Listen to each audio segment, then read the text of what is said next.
Hello everybody, you are watching Oscar Outdoors. Today we're at the table. We got a couple of jigs here, a pair of scissors. We're gonna go over how I like to trim up my jigs.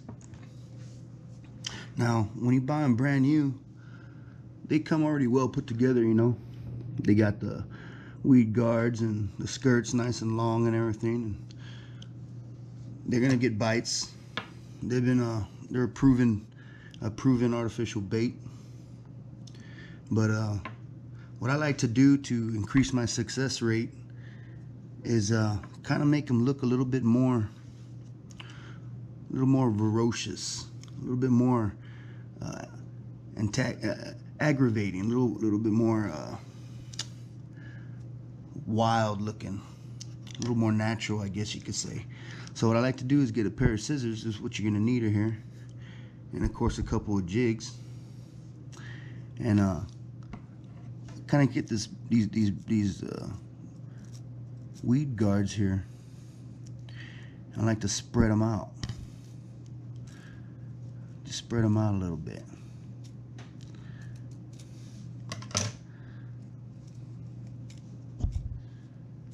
Just kind of pull them from the base, and they're made of vinyl plastic, and they'll bend and they'll stay.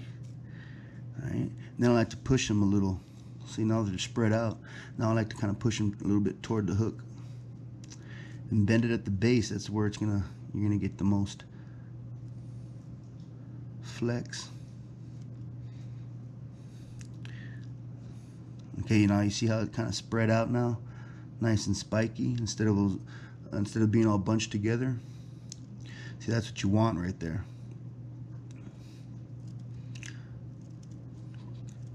Kind of like a heavy metal rock star, you know. Looks wild.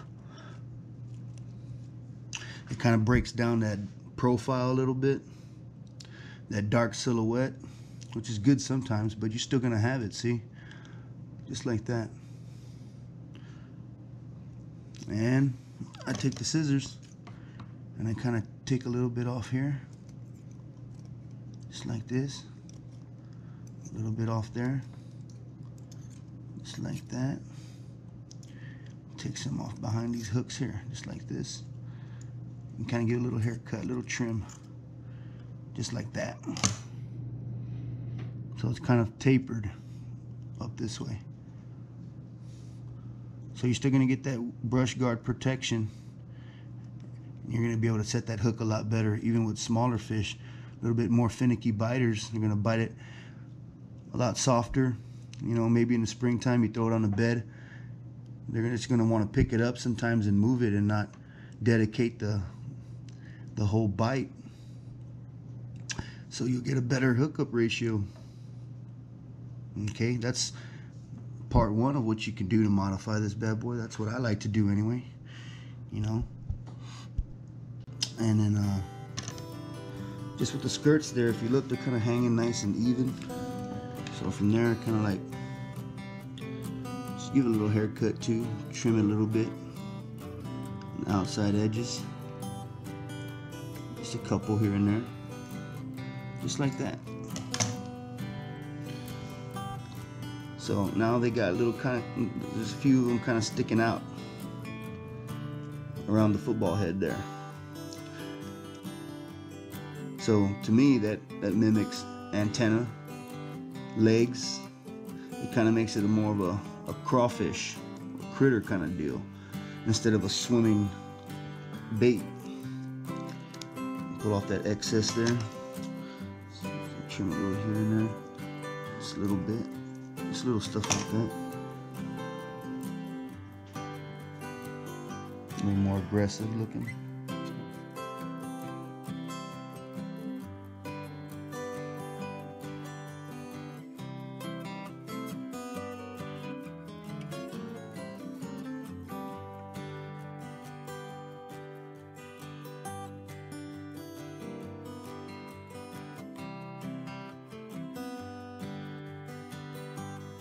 We trimmed up the weed guards, spread them out, And we also trimmed up some of the skirt, and in the attempt to make it look more like legs or antenna. And for the brush guard here, to allow better hook sets. Now, to go even further in the modification process, if you want, this is what I like to do sometimes, is take these weed guards here and bend them even more. But we're going to bend them all the way, just like this.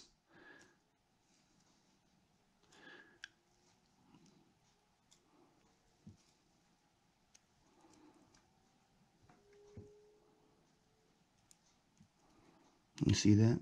90-degree angle if you can.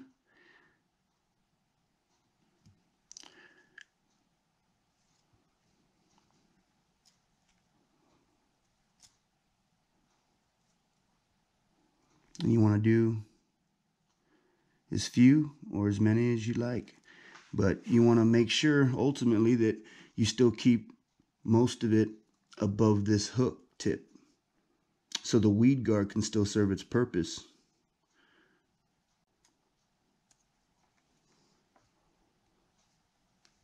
Next, we're going to take a permanent marker.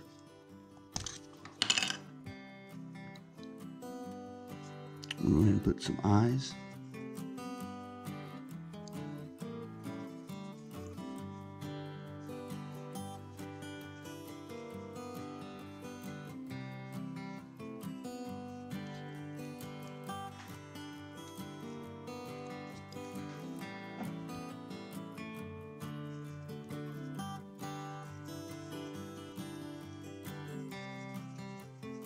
Now you can also leave some of the color right in the center to give it a pupil,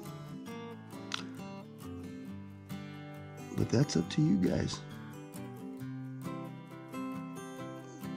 The beauty of this is you can do whatever you want.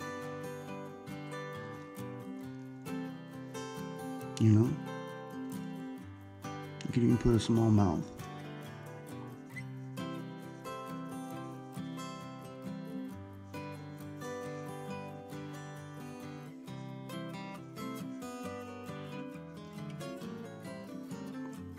And you can even put little nostrils.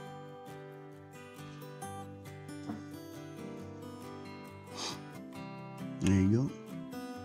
And of course you can always add a trailer at the back. Alright. If you want to go even further to the mod process, I know that's kind of goofy right there, but you could also get model paint. You know, that works real good if you really want to get down into it, which would be fun. But if you want to go and change it up even further, you can add a trailer. So since we already got the same kind of colors here and kind of made it look like legs and antenna anyway, we'll add a crawfish. So we'll just put that in through the rear right there, run it through the hollow inside to about right there. And if you look real close, these jig heads got that little anchor, and it's 4 trailers, so it'll hold it there for you.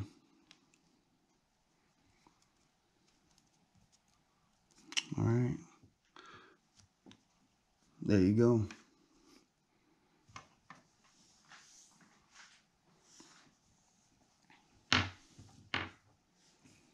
No, if that don't look aggressive, if that don't look like it wants to eat all those eggs in that nest, I don't know what does.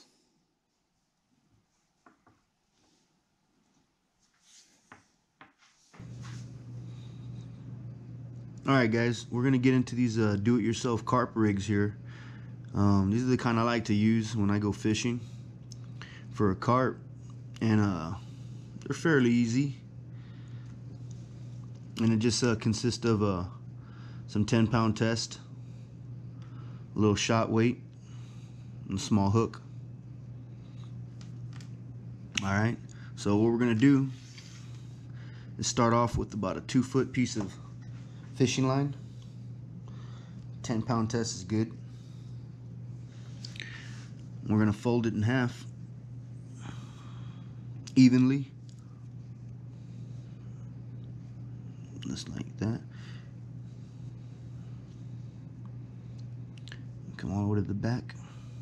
So there's the center there, and in order to get that twist, you're just going to start twisting between your thumb and forefinger.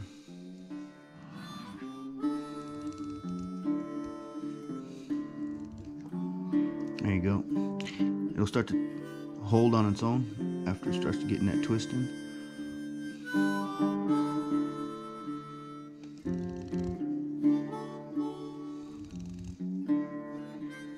And just keep walking it down.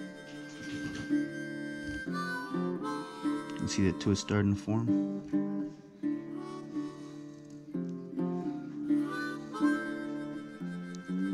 Now the twist does double up the strength a little, but it's ultimately because I'm going to need this loop here and a couple of loops down here. Okay, so you can see how that twist went all the way through.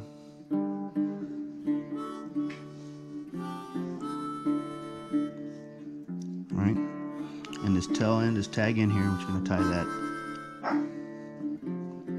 Just a regular knot.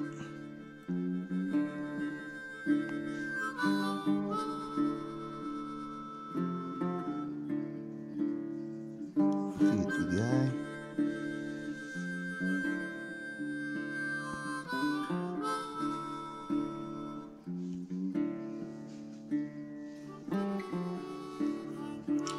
Now we're going to go ahead and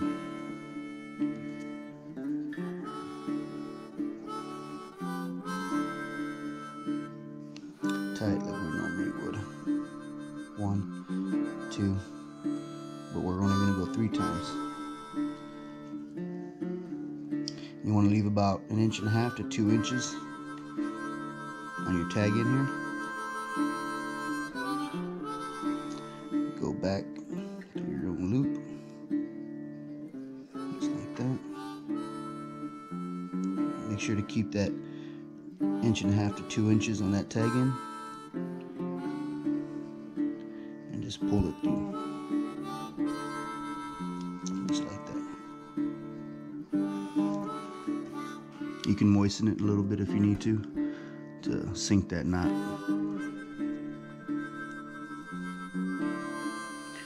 Alright, now you have this tag in already automatically pointing downward. And then from here, you're going to want to find the little twist loop parallel to the shank, and you're going to put your hook through that.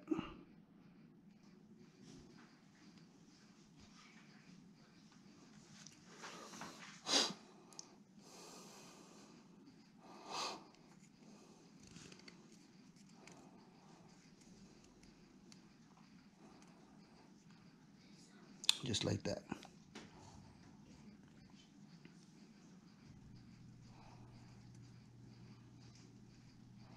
Now from there, you're going to take your little threader. You can use a needle, or in this case I used the finishing nail. I kind of hammered down flat and formed a little hook in right here, just enough so I can grab this tag in here.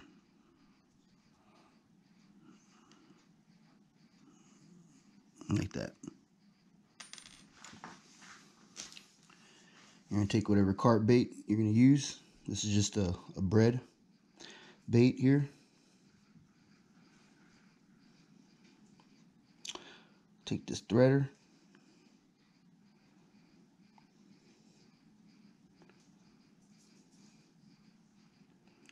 Push it all the way through.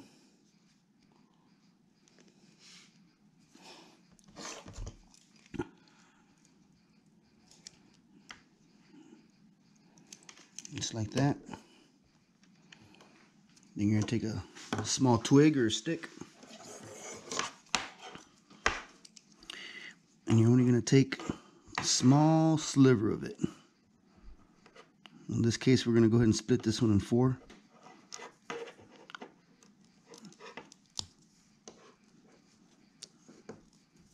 And all we need is 1. And put that through here.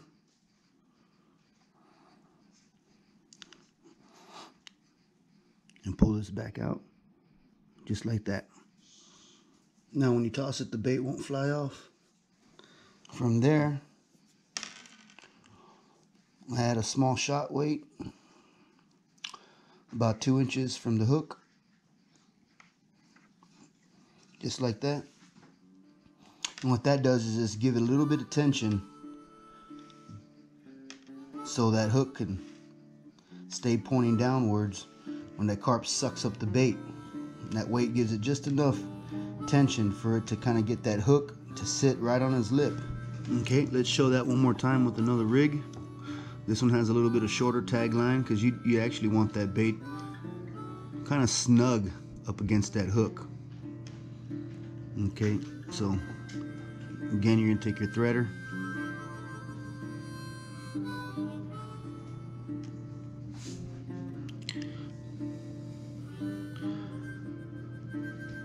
feed it through.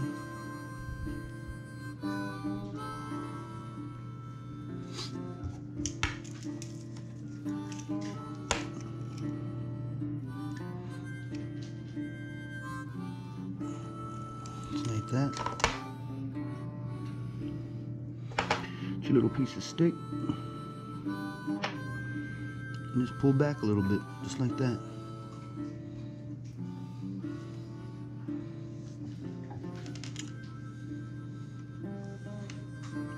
Now you can also put corn. You can put 3 or 4 corn on there. You can put a cereal, whatever you want, a berry on there, a piece of meat, you know, whatever they're feeding on. And that's how I like to make my little carp rigs. I hope you guys enjoyed watching. Stay tuned. Oscar Outdoors.